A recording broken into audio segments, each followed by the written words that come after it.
तेबे दर्शक बंधु टीम इंडिया हेड कोच नहीं प्रथम थर मुह खोलिले गंभीर। भारतीय दल को प्रशिक्षण देवाकू इच्छा अछि बोली कहिले गंभीर। एहाठारु बड़ सम्मान आउ किछि नाही बोली कहिले से। तेबे किए हेबो टीम इंडिया रो मुख्य कोच से नहीं जारी रही कल्पना जल्पना। आवेदन प्रक्रिया शेष होइतिले मध्य बीसीसीआई पक्षरु कौनसी घोषणा करा जाय नाही। गौतम गंभीर कोच होई पारंती बोली चर्चा होतिया बेले ए नहीं से मुह खोलिछंती। एही पदवी रे नियुक्ति पई गंभीर इच्छा प्रकाश करिछंती। आबुधाबी रे एक कार्यक्रम रे शामिल होई मु भारतीय दल को प्रशिक्षण देवाकू पसंद करी बोली कहिछंती गंभीर। गंभीर कहिछंती मु भारतीय दल को प्रशिक्षण देवाकू पसंद करिबी। जातीय दल रे प्रशिक्षण देवा ठारू बड़ सम्मान आउ किछि नाही।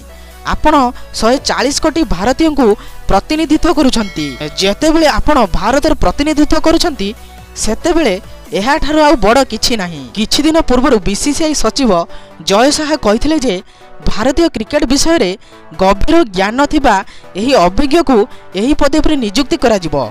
2007 रे आईसीसी पुरुष टी20 विश्वकप जितिबा एवं 2011 रे आईसीसी पुरुष विश्वकप जितिबारे प्रमुख भूमिका ग्रहण करथिले गंभीर। भारतीय दलर मुख्य कोच पई बीसीसीआई मध्ये ताकू प्रस्ताव देइथिला। गंभीर कहिसंती मो भारत को विश्वकप जितिबारे किपरि सहायता करि परबी।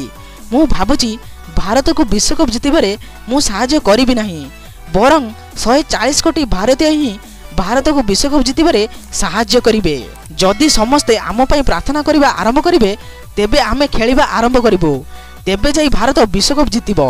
सबुठारु गुरुत्वपूर्ण कथा हेउची निर्भय रहिबा एवं मु भारत को प्रशिक्षण देवाकू पसंद करिबी। भारतीय दलर मुख्य प्रशिक्षक पद पई आवेदन करिबार शेष तारीख 27 मे थिला, किंतु गंभीर एथिपई आवेदन करिसेंती कि नाही ताहा एपर्यंत स्पष्ट होई नाही। तो एही भली प्रकार वीडियो देखि पई आपण माने एही चैनल को सब्सक्राइब कर दियंतु, कारण एही भली प्रकार वीडियो आपण माने एही चैनल देखिउ पाइबे।